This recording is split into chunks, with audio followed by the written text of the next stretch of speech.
ছেলেটি তার হাত সামনে বাড়িয়ে আঙুল দিয়ে একটি কাল্পনিক বন্দুক বানালো। আকাশে নিশানা করে সে গুলি করার ভান করলো, আর চোখের পলকেই শূন্যের মাঝেই ফায়ার হলো। তার বন্ধু এই দৃশ্য দেখে পুরোপুরি হতবাক হয়ে গেল। সে বারবার জিজ্ঞেস করতে লাগলো এসব সে কিভাবে করলো। ছেলেটি কোনো কথা না বলে বন্ধুকে সোজা একটি আন্ডারগ্রাউন্ডে নিয়ে গেল।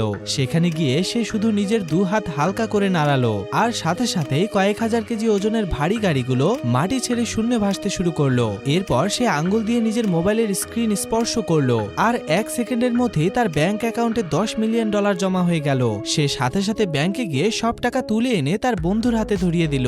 এরপর সে তার হাত লোহার অত্যাধুনিক মেশিনে বদলে ফেললো। আসলে আগের রাতে সে যখন পার্কে একা দাঁড়িয়েছিল তখন আকাশ থেকে একটি উল্কাপিণ্ড সরাসরি তার উপর আছড়ে পড়ে। জ্ঞান ফেরার পর সে বুঝতে পারে তার পুরো শরীর একটি ভয়ঙ্কর রোবোটিক মেশিনে বদলে গেছে, আর তার ভেতরে চলে এসেছে অদ্ভুত সব ক্ষমতা। এই শক্তি পাওয়ার পর সে তার বন্ধুকে নিয়ে স্কুলে যায়, যেখানে এক বখাটে ছেলে তার বন্ধুর কাছ থেকে জোর করে টাকা নিচ্ছিল।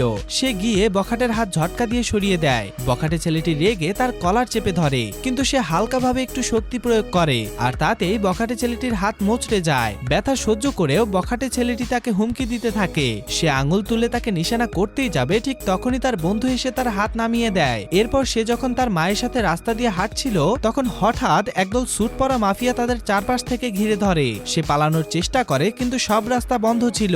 তখন সে তার 2 হাত তুলে বন্দুকের মতো গুলি করতে লাগলো, আর মাফিয়াগুলো মাটিতে পড়ে ব্যথায় কাতরাতে শুরু করলো। এই সুযোগে সে ওভারব্রিজ থেকে লাফ দিল এবং নিজের ক্ষমতায় সোজা আকাশে উড়ে গেল।